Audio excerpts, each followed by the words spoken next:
we're going good, lads. We're going to jump straight into Friday there now. So the Albany Stakes, 6 furlong Group 3 for the fillies. And we have Carla's Way is the favourite of 4.5 with Soprano. Then for George Boy at 5.0. Jabara for Vajravarian 6.5. Navassa Island for Micheál Callahan is 7.5. If he's wearing a suit, get stuck into it. He means business. Patrika is 9.0 for Aidan O'Brien, and with Part of Fortuna for Donegal O'Brien at 9.0 as well. So, nothing for you on this, Steve. Charlie, you fancy one? Yeah, I mean, I said fancy one. It'd be sort of lukewarm, but, a load of fillies with pretty much perfect profiles at the moment. 1 start, 1 win. And I came down with one of those. Again, Ryan and Aidan O'Brien. Patrika, this is a filly, no name, never filly with a real bluebird pedigree. She's a sister to the Wow Signal, who was a Royal Ascot winning 2-year-old in the Coventry for John Quinn off the top of my head. And she looked good at the Curragh. She didn't win that far, but she won with the ears pricked and looked like there was plenty left in the locker. And I like the way she goes about it. And I think this track will suit her really well as well. So draw again is an interesting one, but a lot of the fancied horses are drawn low in this race, so it might not be all bad. And I suppose I'll be keeping a watching brief to see how much of a bias comes up tomorrow and beyond that into Friday, Dees.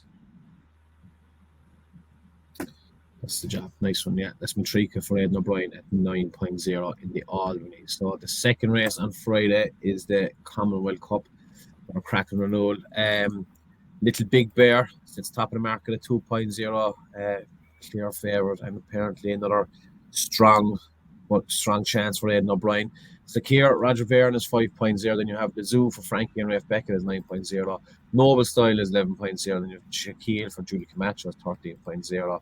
Ocean Quest for Jesse Harrington is 17.0. Then it's 20s Bar. So, Team Steam again this time. I think that you made the case the last time, Charlie. So, Jones ain't to make the case for Sakir.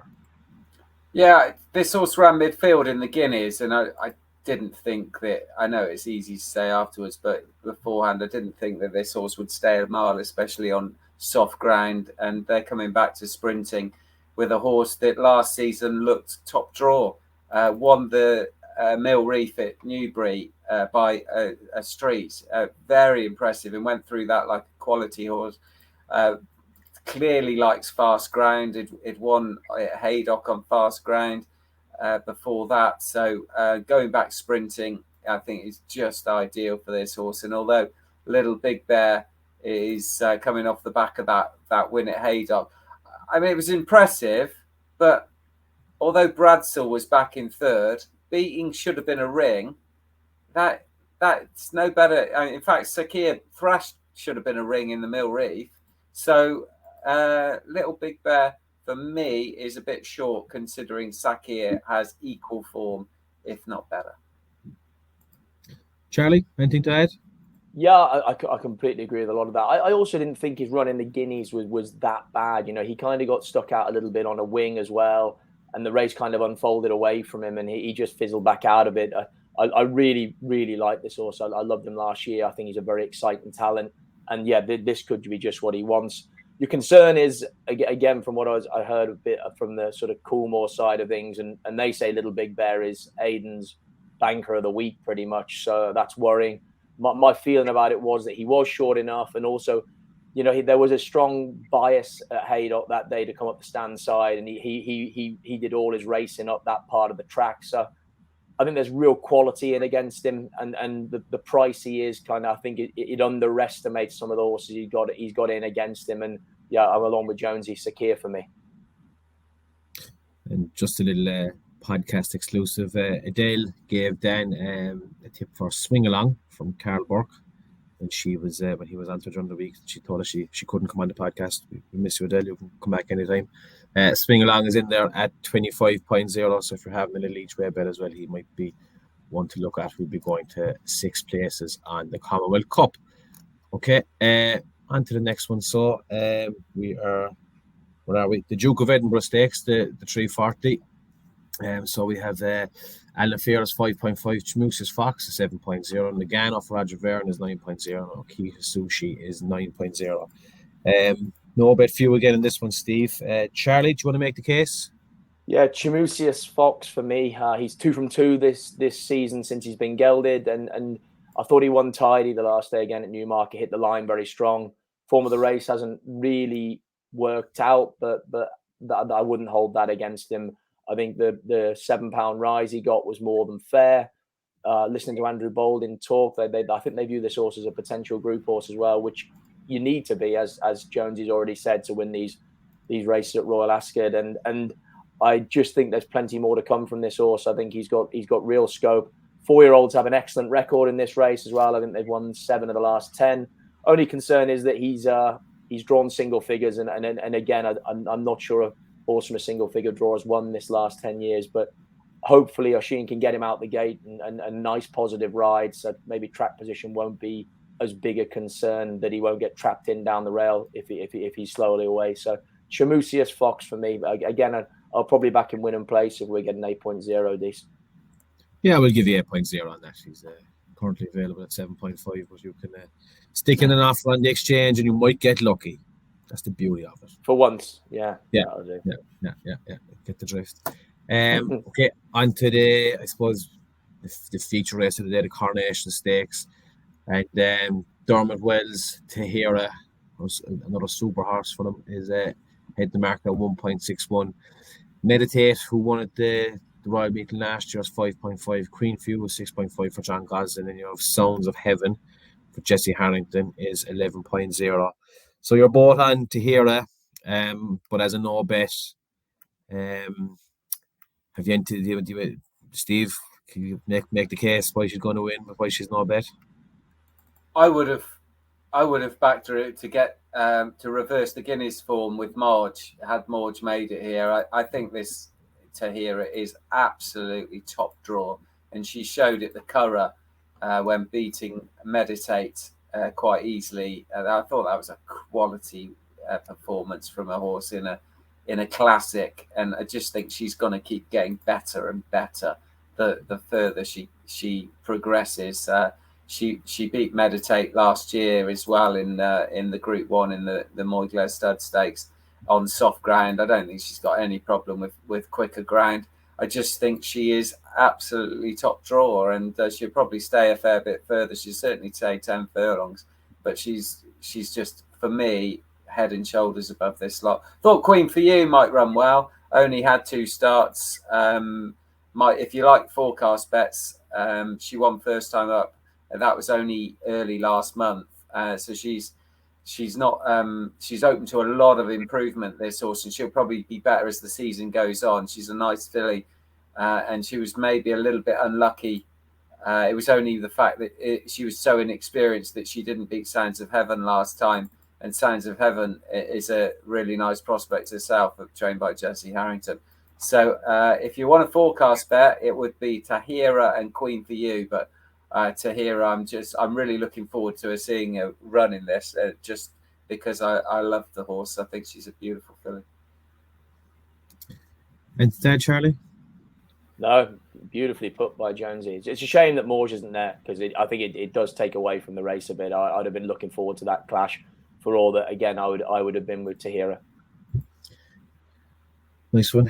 Just for me, for my forecast bet, I would be putting up Sounds of Heaven. I think she could have run in one of the handicaps today, but they're throwing her in here. I thought she was very good last time at York, and she's 11.0. You'll be getting just to juice up the price and to here, you'll be getting a nice little bet there on her, and Tahir to come first and her to come second.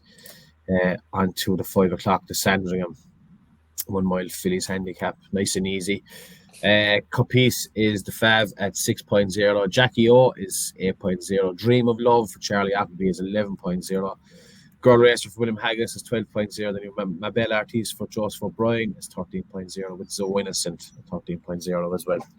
So have a look at the dock here now, and just have to go there from that. And again, Charlie, you're the only one picking this. Make us the case for Girl Racer. Geez, lads, has anyone else done any work around here or not? I've been studying away all afternoon. Steve, girl. Go on. You're going to get half day for this.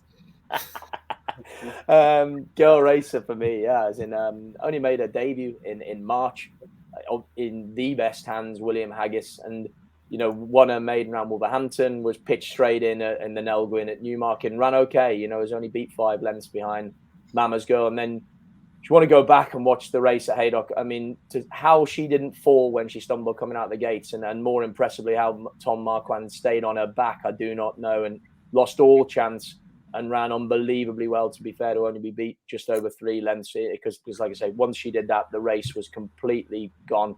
I think the stepping up a furlong in triple suit her well. And again, because of these things, she might just have snuck in here off 95. Nice racing weight at 9 stone 1. Drawn in 13, which I think is okay. So yeah, girl racer for me, win and place in this piece. Lovely stuff. We will jump straight on to the 5:35, the King Edward VII Stakes, and King of Steel, second in the Derby, heads the market at 2.0, very short. Arrest for Frankie and John Gosling at 3.75. Then you have Continuous for Aidan O'Brien at 5.5. Artistic Star for Rafe Beckett is 10.0. Dubai Mile for Charlie Johnson is 11.0. Relentless Voyager is 26.0. Now, Steve does have a pick in this, so you can go first and give Charlie a break from talking. Yeah, it's Dubai Mile, who was a Dubai Mile behind King of Steel in the Derby. But I just thought that Dubai Mile went hard there. I think it suited horses coming from a bit further back. Auguste Rodin and King of Steel both were sort of settled in midfield early on, and thought there was a fair old pace on. And Dubai Mile ran pretty well to last as long as he did. Now, he has to give a penalty away, which isn't ideal, and he might end up being 10 furlongs being his best sort of distance. But I think this is going to suit him a hell of a lot better than Epsom. And if he does get on the front end and does see the distance out, he could take some stopping. At the end of the day, Dubai Mile at Epsom was a 25 to 1 shot, and King of Steel was a 66 to 1 shot. And that sort of shows you their profile going into the race. Dubai Mile last year, it won a Group 1 at Songclue, beating Arrest, and had form with the Foxes, was runner-up in the Royal Lodge. So I had quality form last year, and I'm just not going to write. It ran well in the Guineas. Guineas was never going to be far enough. And I just think that this horse shouldn't be written off after one run when probably sat too close to the pace in the Derby. Yeah, King of Steel was 85.0 in Matchbook. Bet the exchange. Charlie, who'd you fancy? Yeah, I can definitely see the case for that one as well. And I think this is very much, again, this race has been framed around the fact that King of Steel is seen as the second coming, which I thought, it's on the back of one performance. And I'm not saying for 1 second it's a fluke. He looks a monster horse, but I tell you what he is. He's a pretty bloody big horse as well, and it's not that long ago. I'd say he had a mighty hard race, and I'd definitely be looking for something to take him on. I'd be more than happy to be proved wrong and see him go and bolt up and accepted that maybe he's going to become a big star this year. And I'm not saying he can't be beyond it, but I'd be very wary of wading in on a short price about him backing up that quick from the Derby personally. So again, I was looking for something there, and I came down with Artistic Star, who finished just in front of Dubai Mile in the Derby. To me, he got warm. He didn't really handle the whole thing very well and looked like he hated the track. He got shuffled back and then made some reasonable late headway. Rafe Beckett's had a winner today, so the yard is in form.